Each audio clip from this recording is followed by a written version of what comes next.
Managing Director, Gateway Distriparks Limited, Mr. Samvit Gupta, Joint Managing Director, Gateway Rail Freight Limited, Mr. Sachin Bhanushali, Director and CEO, Gateway Rail Freight Limited, Mr. Sandeep Kumar Shaw, CFO, Gateway Distriparks Limited, Mr. Manoj Singh, Senior Vice President, Gateway Distriparks Limited, Mr. Nandan Chopra, CFO and Company Secretary, Gateway Rail Freight Limited, Mr. Sunil Nair, Director and CEO, Snowman Logistics Limited, and Mr. A.M. Sundar, CFO, Snowman Logistics Limited. This conference call may contain forward-looking statements about the company which are based on the beliefs, opinions, and expectations of the company as on the date of this call. These statements are not the guarantees of future performance and involve risks and uncertainties that are difficult to predict. As a reminder, all participant lines will be in the listen-only mode, and there will be an opportunity for you to ask questions after the presentation concludes. Should you need assistance during the conference call, please signal an operator by pressing star then 0 on your touchtone phone. Please note that this conference is being recorded. I now hand the conference over to Mr. Prem Kishan Gupta. Thank you, and over to you, Mr. Gupta. Thank you. Good evening and a warm welcome to all the participants to the post-results earnings call of Gateway Group. I hope every one of you are safe and are taking all the precautionary measures considering second wave of COVID-19. We have uploaded our results, press release and presentation on stock exchanges as well as company website. I hope you had an opportunity to go through the same. Considering the state of the economy during the past financial year, which we have just closed, our performance was good. We have also utilized this period to strengthen our balance sheet and have reduced our net debt by rupees 236 crores to rupees 444 crores as compared to 681 crores in March 2020. The strengthening of balance sheet has enabled us to speed up our next round of capex and capitalize on the growth opportunities. With the inauguration of Rewari-Madar section of Western Dedicated Freight Corridor in January 2021, we have experienced an improvement in operating efficiency. The WDFC, which is the Western Dedicated Freight Corridor, can bring in for a leading integrated intermodal logistics facilitator like us, who has its ICDs strategically located to WDFC alignment. We expect that all the sections of the WDFC should be completed by end of calendar year 2021 or early 2022. We have also initiated a corporate structure reorganization during the year, which will help us bring in further operating synergies and efficiencies for the group. SEBI and stock exchanges approval have come in, and the NCLT proceedings have started. With the sustained improvement in performance for last few quarters, the cash flows are healthy, and the board of directors have approved rupees 5 per share as first interim dividend for financial year 22. Here I would like to add further, that during the last year we performed well in spite of the COVID related issues, and we have come out strongly from that, and we are now prepared to service the industry, through this second wave. And in April, the volumes are good enough. And going forward, we still have a visibility of both in export and import directions. So, barring, if something that does not, improve on the COVID situation, we are prepared with all our warehousing facilities, all our container yards and domestic containers, and both rail and road capabilities, and all of these activities come under essential services. So we are geared for servicing, even though this COVID situation in the last 2 weeks has reached a alarming situation. In Snowman Logistics, we have had good results, and the new e-commerce vertical of the company is growing very fast. Our new projects at Siliguri and Coimbatore are under construction, and capacity is being expanded at our current facilities of Mumbai and Krishnapatnam. We have plans to take our capacity to 200,000 pallets in the next 3 years, with a capex of roughly rupees 400 crores, which will be through fresh equity as well as internal accruals. With this, I will now open the floor for questions and answers session. Feel free to ask anything, and the entire management is there to answer your questions. Thank you. Thank you very much. We will now begin the question and answer session. Anyone who wishes to ask a question may press star and 1 on their touchtone telephone. If you wish to remove yourself from the question queue, you may press star and 2. Participants are requested to use handsets while asking a question. Ladies and gentlemen, we will wait for a moment while the question queue assembles.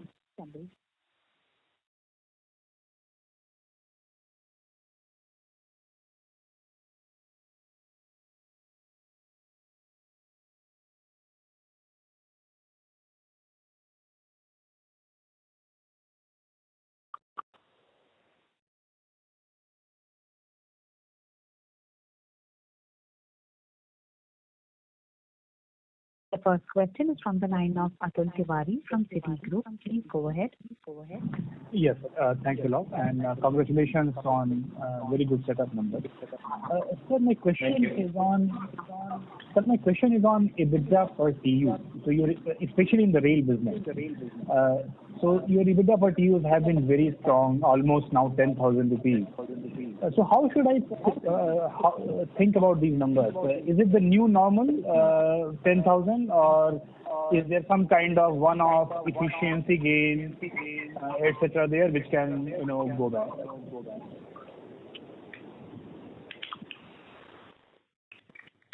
Sachin, you would like to take this question? Yeah, I'm taking it. Hi, Atul. Good afternoon to you. Thank you. Very pertinent observation. Quickly, 2 things there is that the increase in EBITDA, improvement in EBITDA is primarily driven by the volumes of Q3, Q4, which have been very robust as compared to our previous average numbers. This is driven by both improvement in exports as well as increase in appetite for imports in India. It has also resulted into reduction in the imbalance between imports and exports. There is a limited window availability of a rebate which has been given by Indian Railways up to 30th April 2021, which includes 5% rebate on laden rail haulage charges and 25% rebate on the empty wagons and empty container haulage charges, which has contributed in part to this. The primary dissection of this number would give you basically 3-level advantage: reduction in imbalance, increase in the double stack as a part of the total volume of business done, And third is operating leverage on account of higher volumes in quarter 3 and quarter 4, where the number has actually got concentrated. So a part of it is new normal, I think, and part of it needs to be discounted in view of withdrawal of the 5% and 25% rebate being given by Indian Railways on leaden and empty haulage charges is likely to get withdrawn from 1st of May. Though we are trying very hard that in the interest of the health of the industry, this should continue for at least one more year up to end of the current fiscal. We are hopeful that we should be able to get the benefit extended at least by 6 months initially. But we'll know it only closer to the withdrawal date. And as of now, we cannot speculate on the basis of that. So if we look at the per TEU EBITDA number, I would suggest you to water it down a little bit in the event of this benefit having been withdrawn. So going forward, two things which are going to drive it is going to be total volume in a quarter or the entire year. And if we consider H2 as a new normal as far as import-export into India is concerned, wherein we have been able to increase our market share in NCR market by 11%.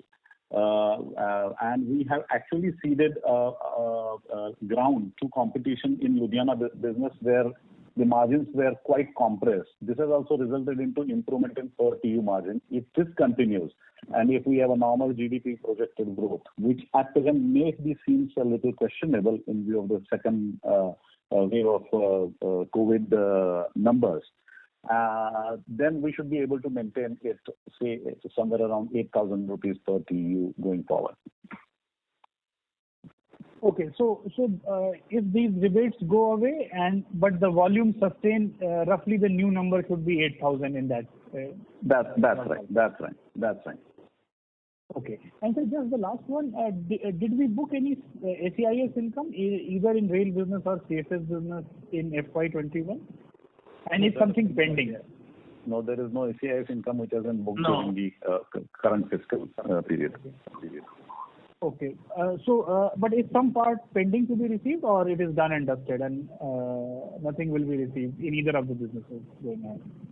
So it's a little iffy as far as the rail business is concerned. Out of the window of 5 years, we have received it for 3 years. And after that, the issue whether we are entitled to it on rail transportation or not has been raised by the Office of Additional Director General Foreign Trade, which is being contested, and which we believe we are on the right side not only of the law, but we should be able to stake our claim rightfully to that money going forward, even if it means going by way of litigation.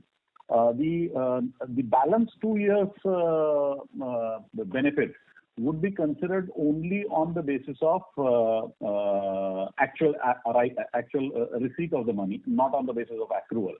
And we are quite in readiness as far as our applications are concerned. We are yet to file these applications. So 3 out of 5 years we have received. 2 out of these 5 years is still with a question mark on it. A part of that we are certain will get the CFS part, the SCV part of it. The rail transportation part of it is received. Okay, great. Thanks a lot and congrats again on very strong set of numbers. Thanks, Atul. Thank you. Thank you.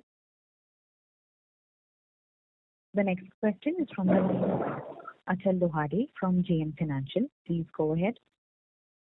Thank you for the opportunity, sir, and congratulations for the great performance. My first question is with respect to volumes. In the opening remarks, Mr. Gupta indicated there is a better volume visibility now. So my question is, if this COVID wave could have an impact on the volume momentum, is there any risk to that? And number two, was there any impact with respect to Suez Canal issue? On the container volumes for the industry as well as us in the quarter gone by?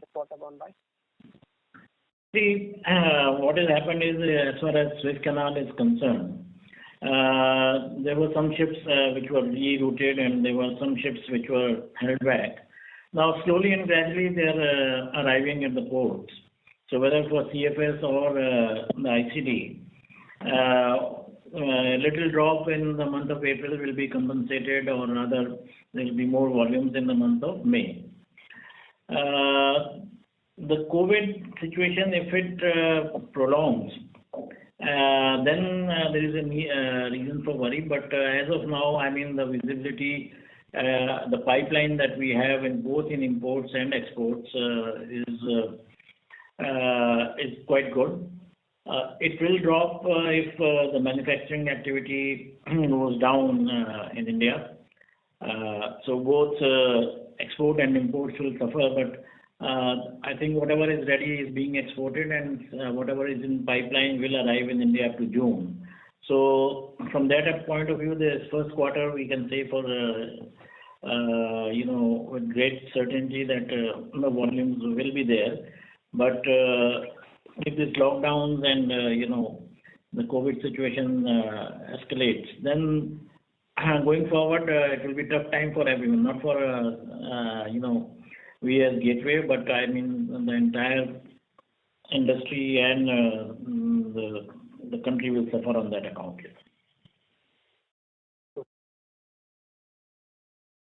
Highlight what has been the capacity utilization for Garhi Harsaru and Ludhiana and Faridabad terminal for FY21 as a whole? So let's look at each terminal individually. Garhi Harsaru, we did 106,000 TEUs with a capacity of roughly, let's say, about 200,000 TEUs. So we are operating at about 52% of the terminal capacity. Ludhiana, we are operating at about 70. We did about 72,752 containers, 64 containers. So 72,750, let us say. Where our average capacity, which is installed capacity as of now, would be of the order of about 150,000. So there also we are operating at about 50%. Faridabad terminal, we did 43,000 TEUs with a capacity of about 60,000 already established. So there we are, our utilization is slightly higher, 71%. On the whole, if we look at our rail transportation capacity, then we have operated roughly at about 90% of the capacity, because for a large part of our quarter 1 and quarter 2, we had to mothball our capacity by stabling our trains, because there was a sudden drop in exports initially, later on imports, and some kind of balancing took place in the quarter 1 first 3 months, and quarter 2 the first month. So April, May, June, July we had surplus capacity. So that's why the rail capacity utilization across the year would be of the order of about 90%. But post that it is closer to Achal, Ishan here. Just want to add one point to what Sachin said, that our terminal capacity is in fact, in our control, in the sense that in order to have a good presence at these locations, one has to buy the land from before. So we invested with a view in mind that we'll only develop as and when the capacity goes up, because you cannot buy land in the future. Correct. So the capacity Sachin is mentioning is only the installed capacity. We have undeveloped land also, and the installed capacity it's not capex intensive. It's only laying of paper blocks or building more warehouses. So we do that as and when we see the business growing.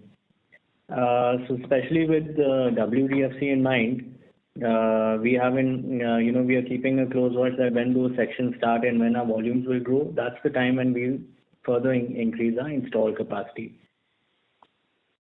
Understood. For the terminal side. That's helpful. Thank you so much, Ishan. My another question I had is, in terms of the market share, you talked about 11 percentage point improvement in market share. Just wanted to get, for the full year FY21, what has been the market share for each of the terminal or the pocket as you indicate usually, sir? Hi. So in the interest of time, I will give you the gross numbers here. So Gateway Rail NCR volumes were 150,000 TEUs this year as compared to 135,000 TEUs last year. Okay. And so that is roughly 11% improvement in our NCR business. As far as the terminal-wise numbers are concerned, I'll give those to you offline after the conference. Sure. That's helpful, sir. And just one last question on the DFC, clarification on that. So you mentioning that the entire stretch of DFC, which you mean JNPT, which will get connected by NCY21, or just the port, Gujarat-based port you were indicating, sir? No, as of now, we are talking only about Rewari to Palanpur DFC. In fact, the dedicated freight corridor phase 3, which is from Vadodara to Nhava Sheva, is not even being discussed because there are a lot of ifs and buts there as far as land acquisition and completion of that section is concerned. So what Mr. Gupta mentioned was essentially only Rewari to Palanpur. And accordingly, the ports also get connected by then. The port will be connected by only feeder routes. So the dedicated freight corridor capability of running 25-ton axle load at 100 kilometers per hour, if approved by RDSO, will be available only on the run between Rewari to Palanpur. Beyond Palanpur, it is old infrastructure, which is undergoing improvement track structure to bring the capacity to transport from 23-ton axle load to 25-ton axle load, which is going to take some time. Conversion of single line into double line across the entire section from Palanpur via Samkhali up to Mundra Port via Gandhidham, which is also underway, which may take another year. And electrification of that route, which is also likely to be over only by March 2022. So even if the dedicated freight corridor becomes fully operational, we will not have the advantage of operating on dedicated freight corridor on the entire stretch between Gadi Arsaru to Mundra Port. It will be available only between Gadi Arsaru to Palanpur. Got it. This is helpful, sir. Thank you. All the best. I'll come back in the queue, please. Thanks, Sachin. Thank you. The next question is from the line of Prateek Kumar from Antique Stock Broking. Please go ahead. Hello. Yeah. Good evening, sir. My first question is, so just to discuss, like we said, April volumes were stable. Like we have mentioned in a press release that in both segments, CFS and rail, we did like record volumes. CFS at around 34,000 TEUs, rail is at around 26,000. So just to quantify, we should expect a similar number like in April, like a record number, and like an overall 1Q, we should remain stable. That's what we mentioned, right? See, let us not take 1 month April, because one is this Suez Canal delays. So let us talk about the whole quarter. So for the first quarter, that is the current quarter, I mean, what we have received and what is in pipeline and the pendency at the ports for ICDs. It's quite encouraging, and in the sense that irrespective of the COVID situation, these volumes will go out in case of exports and will come in as imports. Going forward, as I said in my opening remarks, that all depending on the running of the industries in India, and as well as because some of the industries are also dependent on the import component, not only for automobile, but many industries have use as raw material or consumables which are imported, and similarly the exports which the local industry suffers and does not manufacture for any reason. I mean, then only we can see some drop going forward. But this quarter seems to be okay. Okay. Secondly, we have started running on a brief route, small route of DFC. So how is the operational efficiency different here versus like the normal routes? And in general, how is the rail speed like changed this quarter versus the big quarter 3? Sorry, Prateek, your last portion was not clear. I was saying that firstly, we have started operating on a small route of DFC. How is the efficiency there versus a normal route, railway route, which we are running on? Secondly, how is the speed of train changed in Q4 versus Q3 in terms of overall operations? Okay, Prateek, it needs to be taken with a little pinch of salt, because though the dedicated freight corridor was inaugurated on the 7th of January by running the Python formation of the Concor and the Gateway Rail train, all the traffic has not shifted to dedicated freight corridor yet, because a large amount of signal and telecom work, which is necessary for smooth operation of train services during daylight and night time, is yet to be completed even on the Ateli Madar section. So as of now, there are only 4 pairs which are being operated in either direction only during daytime, and it is not all trains of a particular operator are getting operated on dedicated freight corridor. So from a speed of trains point of view, we haven't seen any improvement over Q1, Q2, Q3. The reason for that being Q1, Q2, Q3 also did not have a competition from the passenger services on the conventional network, wherein an average run time between Mundra Port and Gadi Arsaru had already come down from 66 hours to say about 40 hours. Currently we are operating somewhere around 44 to 48 hours of run time for Mundra Port and Pipavav Port respectively. This will continue until the Palanpur section gets commissioned, and Palanpur Rewari section in either direction is used for operating all trains. Only then the true benefit will start coming in. So I think it is still a few months away, and there isn't a great visibility as far as our interaction with the dedicated freight corridor authorities is concerned. Number one. Number two is that the picture has further got obfuscated on account of the COVID cases rising second time around, the second wave, resulting into practically all work on dedicated freight corridor having come to a stop currently. But based on last document of guidance, December 21 looks best case for at least Palanpur to Rewari to Palanpur. We are hopeful that by December, shifting of all business. So let's say from a declaring it open point of view, we may see an event which will result into inauguration of the Palanpur Madar section taking place. They already run train in one direction, whereas in the other direction the work is yet to be completed. So all that may happen. But once the for the entire traffic to be operated on the dedicated freight corridor between Rewari to Palanpur, I think we will have to wait until December 2021, if not March 2022.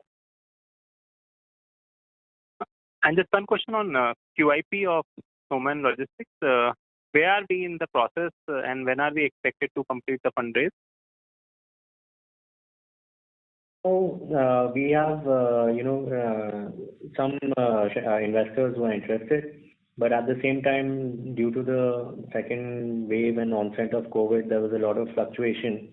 So the process is taking longer. So we are still expecting to close this soon, and the amount that we are looking at is going to be around 200 to 250 crores. So like we mentioned earlier, our capex plan which we are going forward with is for a total of 400 crores for bringing a pallet capacity to 200,000 in the next 3 years.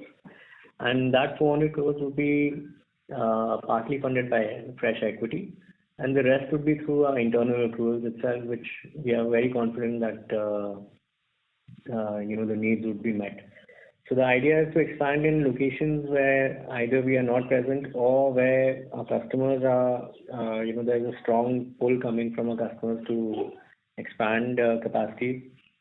At the same time, we have started this dedicated warehouse business for creating fulfillment centers for e-commerce companies, namely Amazon, which is a very high margin business, and that can be scaled up quite quickly because we are leasing existing dry warehouses and converting them. And the third thing is that on the pharma side, we are seeing a lot of growth. So keeping COVID distribution aside, which we have started in a small way right now because major chunk is expected only in a couple of months when full private distribution and with imports starting at first, which are going to convert to domestic manufacturing later. But if you keep that aside also, other products in the pharma business have really picked up, and people are looking for the organized sector to transport various things like blood plasma, other different vaccines, APIs, bulk drugs, so all of that. So that was also part of the capex plan. Thanks. Thanks. I'll get back. Thank you. The next question is from the line of Parimal Mithani from Credential Investments. Please go ahead. Sir, thanks for the opportunity. This is related to your Snowman Logistics. I just wanted to know why is your transport vertical showing loss since last few quarters, and if you can explain why. And secondly, in terms of the vaccine distribution, currently which states and cities are you, which states are distributing? If you can just throw us light on this. Hello? Yeah. Sunil, can you take that, please? Hi, this is Sunil here. I'll take this question. So, our transportation has been showing loss for last 1 year because of the increasing fuel cost, and we could not pass on everything to our customers. And also, with the restrictions that started from last March, lots of vehicles were not able to move because the overall movement of goods were restricted, other than the essentials. So in the month of April, May, June, almost 50% of the fleet were idle. So there has been a lot of downtime because of that. And that is the main reason why it is showing a negative result. But at EBITDA level, we have still maintained in last 2 quarters.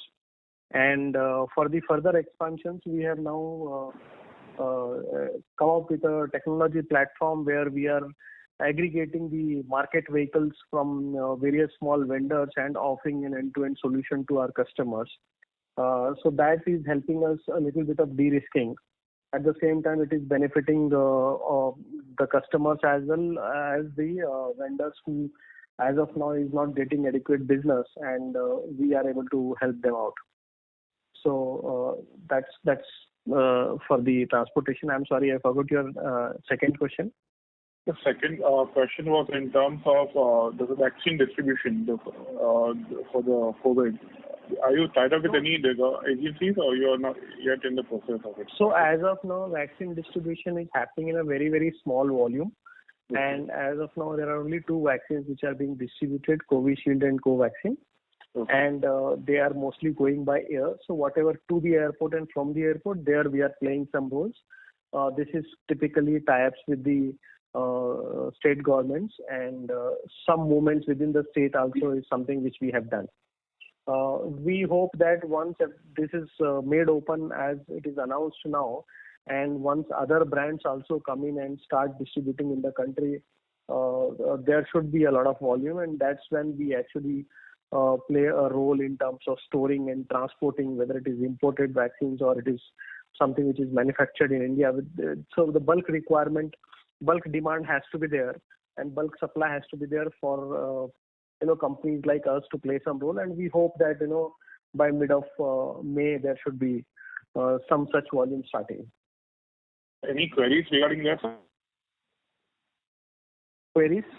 Any queries currently on that vaccine front, sir?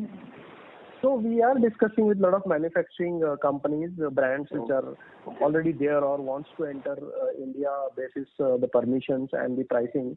So we have already developed 2 models. One model, if they manufacture in India, how the distribution should happen to every nook and corner of the country. And if they import to begin with, they would like to import, and by the time they organize the production, so how that should take place.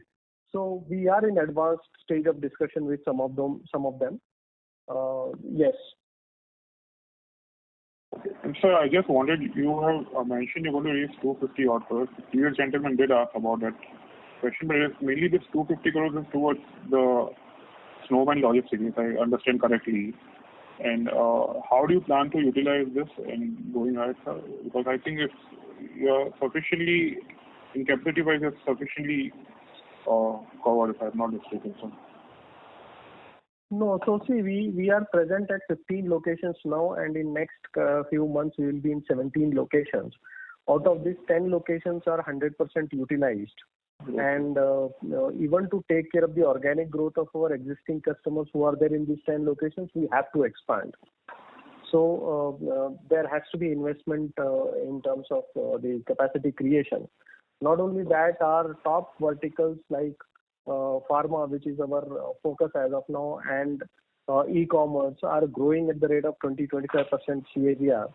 And the other verticals like ice cream and QSR also is growing at 15% CAGR. So we have to create capacities to tap that business. So that's what we are creating this fund for. Okay, sir. So thanks for your answers. Thank you. Thank you. Thank you. Thank you. The next question is from the line of Ankur Periwal from Axis Capital. Please go ahead. Yeah, hi sir. Thanks for the opportunity and congratulations for good set of numbers. So, few questions on the rail as well as on the CFS side. So, starting with the rail first. Obviously, margin expansion has been pretty encouraging. But just wanted your sense on the overall competitive intensity, given that Concor had already taken a sharp increase at TKD, and have we taken a parallel increase in our realization? Because if I look at our blended realization, this quarter broadly looks largely intact. And is there any volume-led benefit there because of this pricing differential? Ankur, thanks for your question and a very pertinent observation. The increase which has been taken by Concor is primarily driven by the increase in the land license fee that they are going to pay at the Tughlakabad terminal. Yeah. So I have nothing to say either in defense or otherwise of that. But the market largely has stayed away from similar increase in price because it is both not warranted as well as it is an opportunity to improve a competitive advantage in favor of the private operators. So we have seen largely unreacted space as far as this new additional levy is concerned. And as we mentioned in our remarks, the growth of 11.1% in NCR market is primarily driven by this advantage, while the NCR market itself has shrunk by 5% during this period. So we would like to keep that, and on a per TU basis, our performance has been, I would say, reasonably shown not only reasonable improvement, but has shown stability across quarter 2, quarter 3, quarter 4. So from a competitive intensity point of view, two observations. One is that we have seen some price action by Concor in NCR market. And at the same time, the overall numbers addressed by the intermodal industry, particularly in Punjab, North India, including NCR, is concerned. Since there has been there is a good demand, the surplus of supply over demand has not driven the prices down. So there is no more a great competition to reduce prices by giving more discount to customers. So that's where we stand as far as the competitive intensity is concerned. I hope that addresses what you had asked for. Sure, sir. So if I got you right, no further increase in competitive intensity, especially in Ludhiana, and in NCR because of the pricing differential, there is a volume gain for us. But what will be the broad, let's say, apple to apple pricing differential now between, let's say, you and Concor? Maybe TKD Mundra versus a Garhi Mundra. Okay, so the differential primarily is in import direction. We would not compare export direction. Import direction, the differential does not actually get translated in the same let's say numbers as import of freight charged by us to the shipping line or by container corporation to shipping line. Because what the customer ends up paying is what the shipping lines charge them by way of inland haulage charges, which is an all-inclusive price. And that's where all locations except Tughlakabad in NCR have always had a marginal to a greater advantage vis-a-vis Concor. But because Concor has been an old facility and it's easier to get cargo cleared through customs processes there, which are not as intense as other locations, Tughlakabad has been attracting a lot of cargo. So the competition is not plain price competition. It's beyond that. And that continues even after the increase of 5,000 rupees per TEU has been taken by Concor. Okay. Okay, that's helpful, sir. Second, on the CFS side, now, I'm referring the last 2 quarters, wherein, the margins have probably, more stabilized and even from a volume perspective. So what's our thought there? Because, historically, we have seen the impact of, DPT there on our volumes as well as realizations. In the first half, there was a benefit of, higher dwell time there, because of which the margin sort of, shot up, but now things are normalizing. Do we expect Q4 volumes as a base case volumes here, or probably, it's still some time for a further volume growth here? And also, another question related to it is Punjab Conveyor.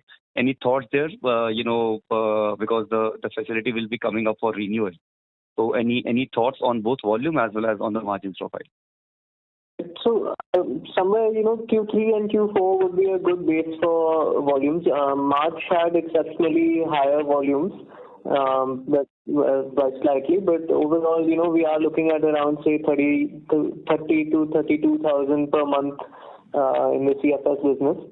Margins, they have stabilized. I'd say it's about 2,900 to 3,000 per TU for our EBITDA. And that's an improvement over last year. This is mainly due to increase in, products like warehousing, value-added service, and last mile transportation is something that we're focusing on now. And also we're doing more focus on LCL cargo, which is higher revenue margin for us. On DPD, it has been at around 50% for the last few years now, and we don't see it growing further. And Punjab Conveyor you mentioned, so we're waiting for the tender from the government. So our current contract is till February 2022.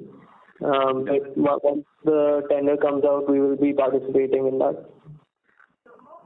Sure, that's helpful. And if I may squeeze in one more, just on the rail side, we had earlier, plans of expanding into satellite terminals. But last FY21 has been largely a COVID impacted year. And now, given our balance sheet also is in a good condition, as well as the overall profitability, etc., improvement is also there across the board. Any thoughts there on any timelines which you'd like to share? Thank you.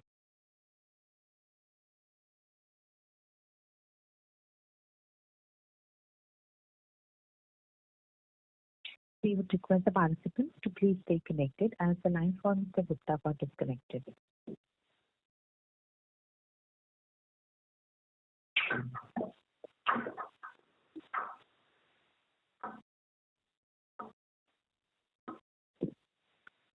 So you can go ahead, please. Okay. Yeah, sorry. So we were saying that in the rail business, that is the area where we want to expand and where we have in mind to, along the western dedicated corridor, have satellite terminals which feed into our existing network, which will give us a competitive advantage as compared to people with, without the hub and spoke, where they'll have to service the ports directly from those locations.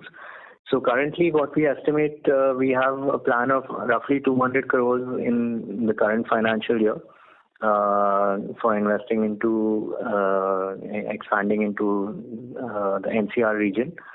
And going ahead, we'll plan based on the final national logistics policy, which is expected anytime. The drafts are already circulated. And based on that policy, we'll strategize and then choose our next locations and accordingly figure out how much capex we need to do. Sure. Just one clarification on this. You mentioned 200 crores FY22. This will be for 2 satellite terminals which will be connecting to NCR. Will that be right understanding? No, Ankur, just to make clear, see, we are waiting for the national logistics policy. And in the meantime, there are some acquisition opportunities. So we are looking at some acquisition this year, which will be in the range of, say, 175 or 150 to 200 crores. And then, depending on the national policy, national logistics policy, we will decide on the location, because there are some concerns on the, opening up of new ICD locations, which we have taken up with the government. And so when it comes in the final shape, then only we can decide on the location. Okay. That's helpful, Mr. Gupta. Thank you and all the best. Thanks. Thank you. Bye. Thank you.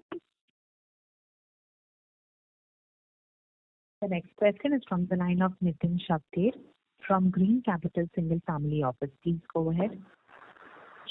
Hi, good afternoon. My question pertains to transportation services in relation to vaccine and plasma. Now, you mentioned before in a snapshot, I'd just like to delve deeper into it. Is the tie-up only related to Bharat Biotech and Covaxin distribution, or is it also related to Covishield and Serum Institute tie-ups? And my second part is this also going to be that the company will look at opportunities like oxygen concentrators and distribution of that through logistics? If you could just talk a little bit more about the vaccine rollout and the demand uptick on that. Yep. So, hi Nitin, Ishan here. Firstly, I would just like to point out that unfortunately we won't be in a position to give you all the information because we have certain confidentiality agreements which we have to adhere by with the manufacturers and the government. But we'll share with you what we can at this stage. So currently we are working with both the government and the manufacturers. In some instances, for example, Tamil Nadu and Punjab, it is through the state government, and there we are doing distribution of whichever vaccine they want us to distribute.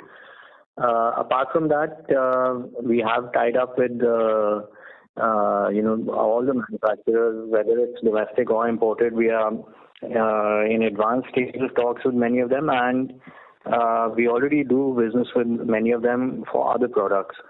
Now, there'll be two aspects to this. One is the current domestic distribution. So there we are doing from the airport and to the airport for multiple cities. For example, in Delhi we are doing it, or Chandigarh, Calcutta, a few others. Then on top of that, there will be now an import requirement where combined with between Gateway and Snowman we can give end-to-end solutions, and that's what we are discussing with the manufacturers. Most of them have long-term plans of manufacturing in India, either at their own plant or through a partner plant. But until they do that, they will be importing something. So we'll be handling end-to-end from the import arrival to the distribution to the end center. I hope that answers. Yeah, that's helpful. My second question was, I could have missed this out, but post-January, at least on the exchange intimations, I could not see anything on the buyback after the scrutinizer's ballot.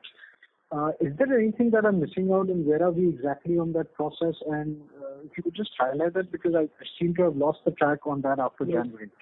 There's no buyback in any of our group companies. Okay, wasn't one on Snowman Logistics announced?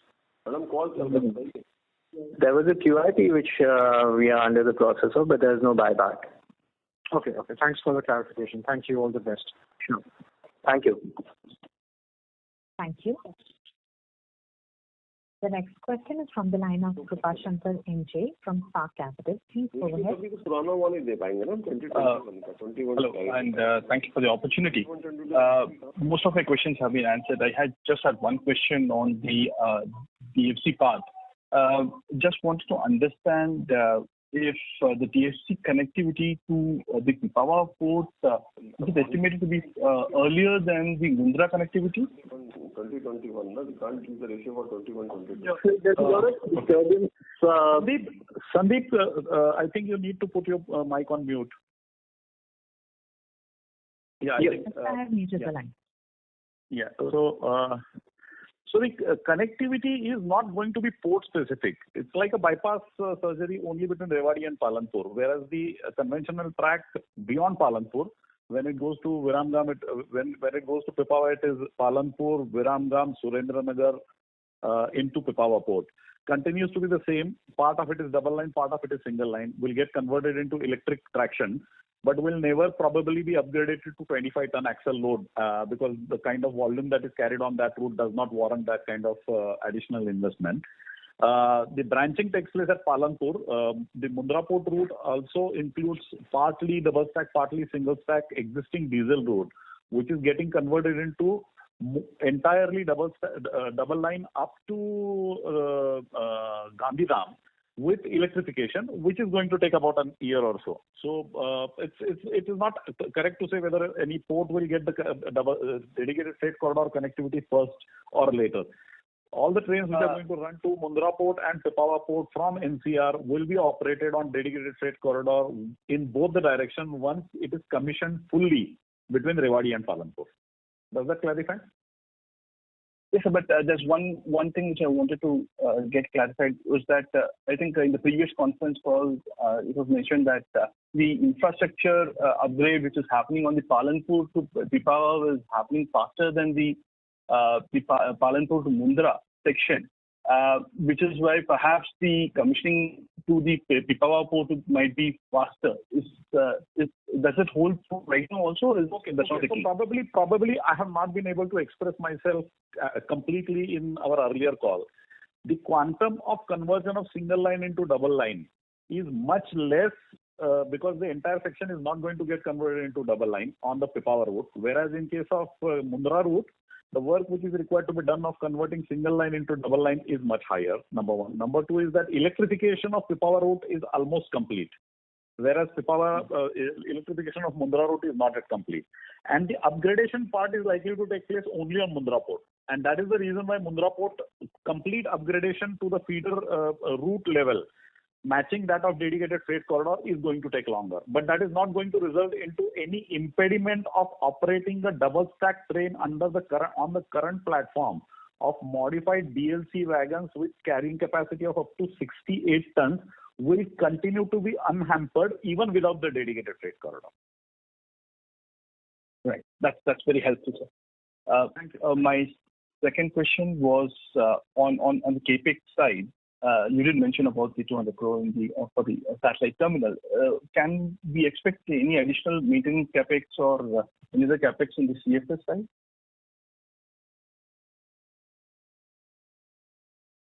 Hello. Yeah. On the CFS side, we don't really need much maintenance CAPEX, maybe just some replacement of vehicles, but that could be under 5 crores, the total CAPEX for the next year. Right. And on the rail side, any maintenance CAPEX which would be required? Again, not too much except for replacement of vehicles, but there it's slightly larger. So maybe around 20-30 crores, including vehicles plus some yard work.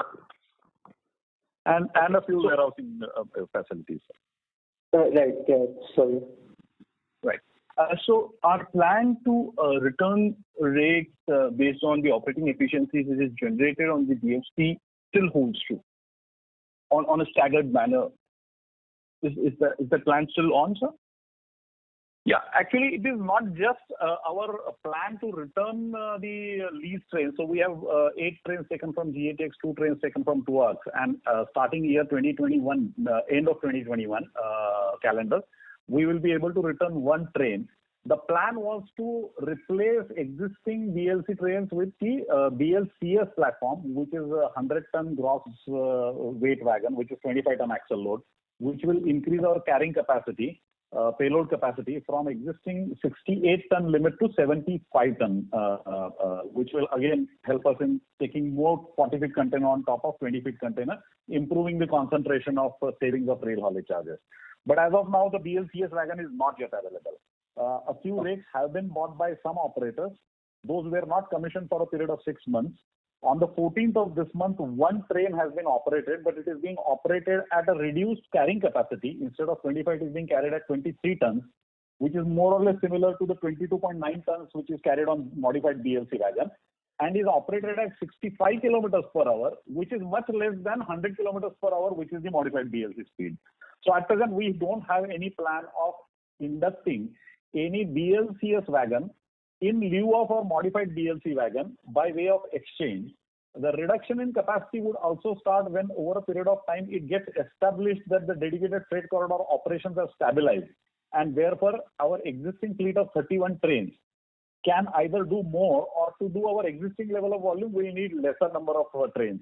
So we'll have to wait and see. Probably we may return 1 or 2 trains, but we will make up our mind in terms of timelines, both in terms of reduction of the fleet size as well as replacement of modified DLC with BLCS wagon rakes, only on the basis of our actual experience.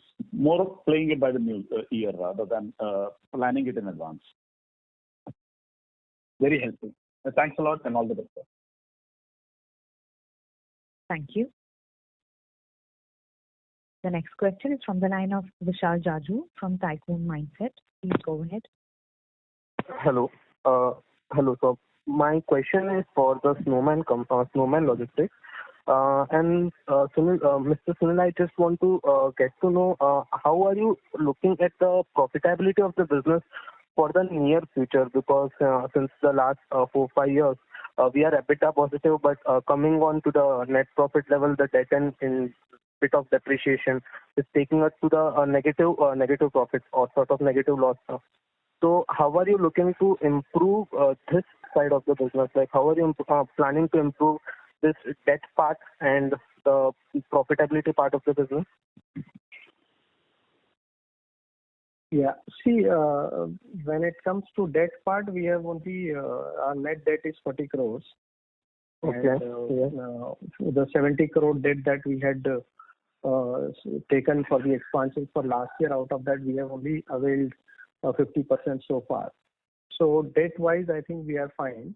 When it comes to the profitability, yes, there has been a stress primarily because of last 1 year's COVID, and even prior to that there were issues in seafood industry.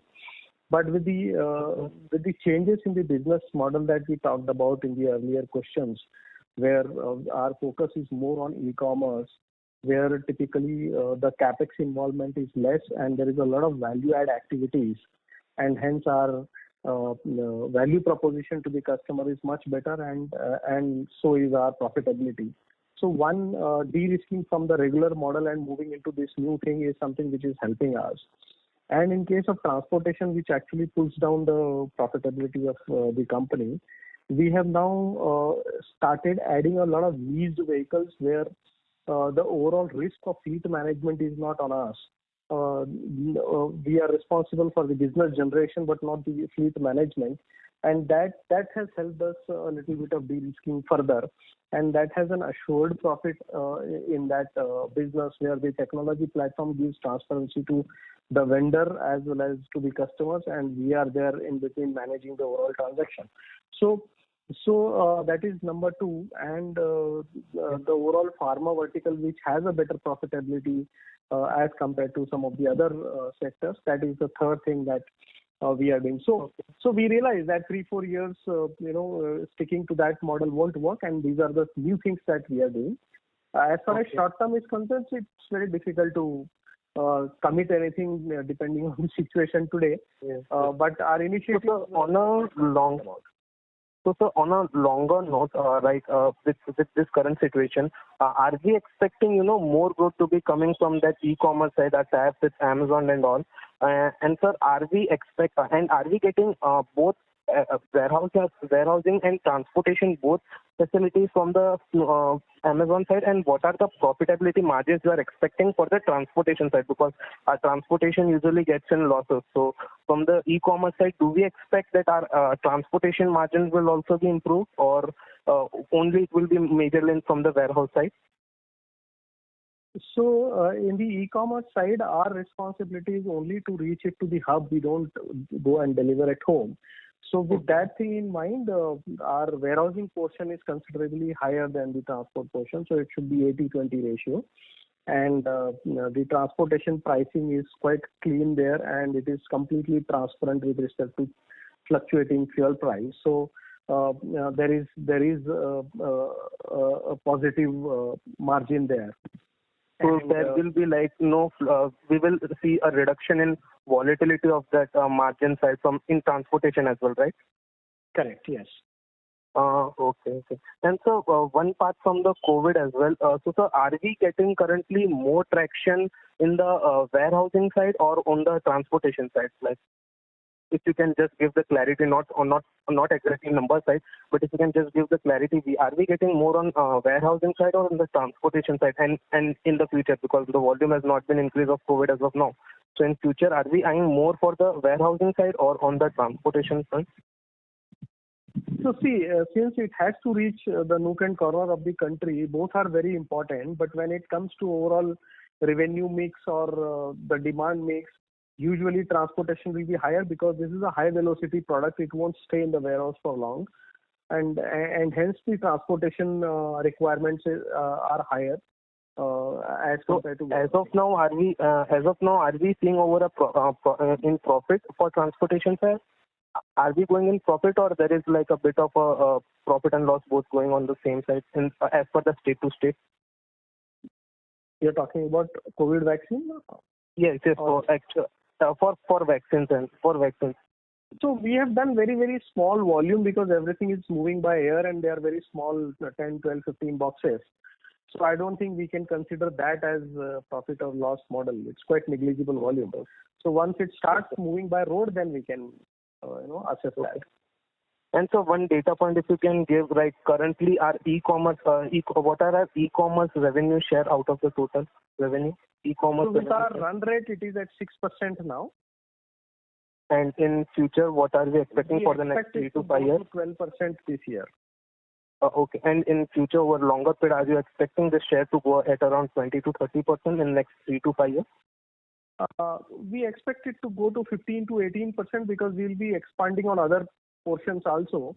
So percentage-wise, it may remain at 15, but in terms of the absolute number, it will grow 100% year on year. Okay.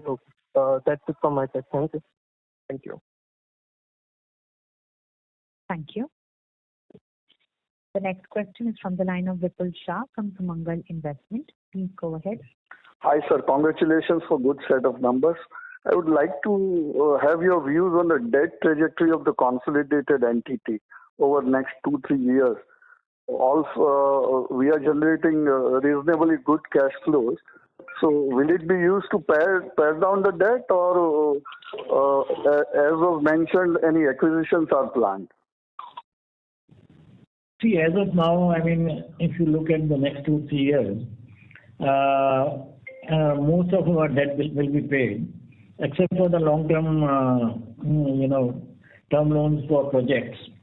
And as when we acquire something or we build something new, we will take on those long-term loans. So these will be standard loans from the banks and not, something like NCDs which we raised for the acquisition of Blackstone shares.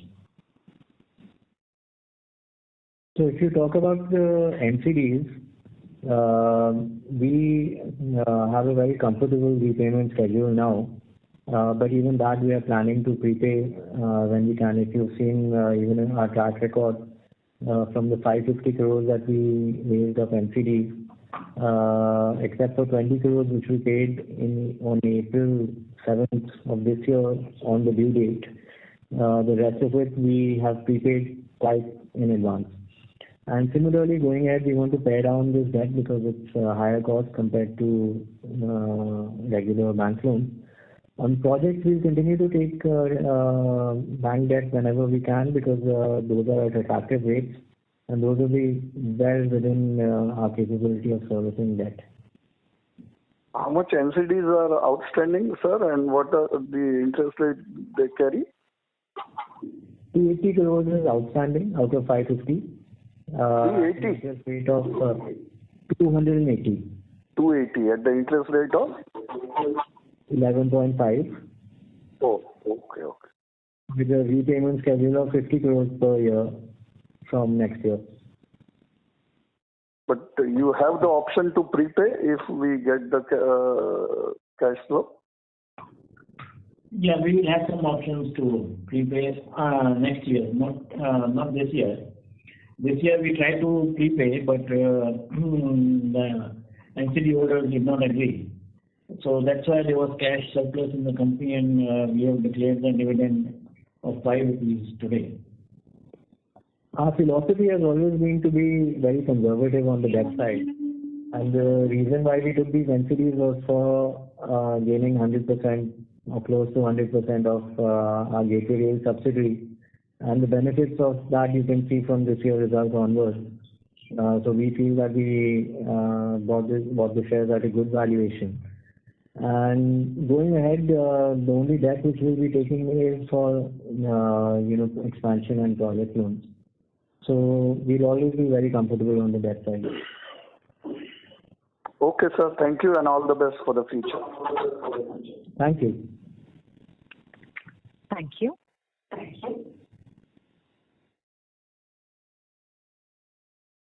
The next question is from the line of Pranav from iWealth Management. Please go ahead. Hello. Hello, am I audible? Go ahead. Yeah. Yeah. Hi. I just had two questions. First being, earlier in the call you were telling us that regarding the EBITDA per TU, you said that most of it is sustainable.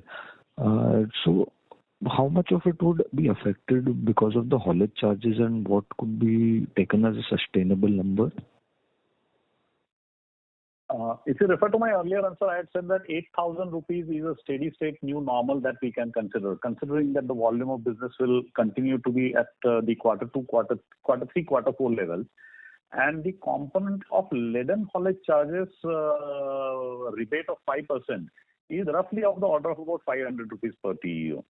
So that's something which we are expecting will get extended from 1st of May onwards, at least for a period of 6 months, if not for a year, and we're working hard towards that. But if that doesn't happen, then there will be a pairing of the reduction of EBITDA margin by that amount. But the other components primarily come from higher volumes resulting into operating leverage as well as improved balance situation, trade balance situation, into reduced unit cost of under-frame running.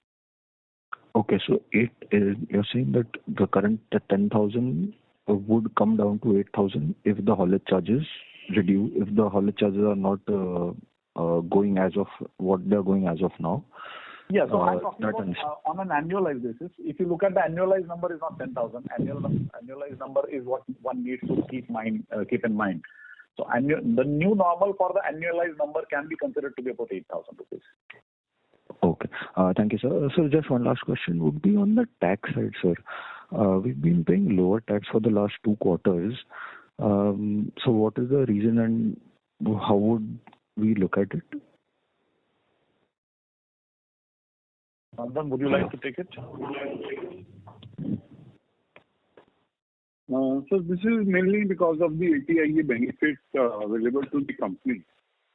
So presently we are being charged at the MAT rate, and that MAT is carried over to, basically MAT can be carried over to 15 years, and after that ATIA period is over, this MAT credit will be offsetted against the normal payment of the tax. Okay, so sir, what would be the tax rate that we are being charged? So the MAT is chargeable at 7.5%, but that MAT is carried over to the subsequent years to be offsetted when the normal rate of tax will come into picture. Okay. So for the whole year would be around 7.5%. Is that what you're trying? Is my understanding right? No, 17.5. Okay, sorry, 17.5. So that would be the full year. We have another 8 years left of this ATIA benefit. And then after that, the MAT credit can be utilized. So this 17.5 would continue for the next 8 years? Yes. Okay. Thank you so much, sir. Thank you. Thank you. We take the last question from Preet Nagar Sheth from Wealth Finance Advisors. Please go ahead. Right. Just wanted to better understand the kind of impact that's there on the ground in terms of road versus rail. So I think there has been a shift in some business from road to rail. So if you can share some color on how that's playing out and how that could accelerate, once the DFCs are in place. It's a little complex subject. So as far as road versus rail business is concerned, the classical distinction is road to CFS and rail to ICD business is the vertical split of the intermodal business which arrives at the port is concerned. This is done normally in the import direction. Export direction also there is an element of cargo which goes either in containers or in trucks all the way from northern hinterland into the port side CFSs by road and gets converted into containers only in the port side CFSs. Over such a longer distance, there is always a market play which creates an advantage in favor of a particular movement being undertaken by road. For instance, rice exports and yarn exports taking place from lower Punjab area, southern Punjab area into Mundra port have always been going by road on account of shorter transit time, lighter weight, as well as imbalance in the transport movement between Gujarat and Punjab.